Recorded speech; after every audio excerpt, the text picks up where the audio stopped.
Assalamu alaikum dostlar. Bizde dagы bir объекттин отоплениясы бүттү. Бул объектибизге мини печка болгон, горизонтальный оборотто урулган 4 оборот и трубчатый котел коюлган ичиге, печканын ичиге.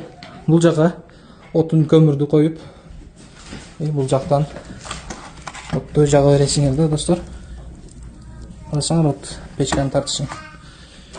Ни капля граммам түтөбөй. Печка сон болуп жаткан учуру система полный самотек болгон. 76 градуска чыгыптыр. Насос койгонбуз на всякийге, потому что котел күчтүү болгон үчүн суу кайнаган кезде насосту иштетип койсоңор, ошол кезде сууду кайнатпай айландырып турат. Бул жакта коридор. Коридорго 10 штук радиатор койгонбуз бул жерге. И бул жакта бир чоң радиатор койгонбуз. Бул жакта типа столовой болот экен, чай ичип.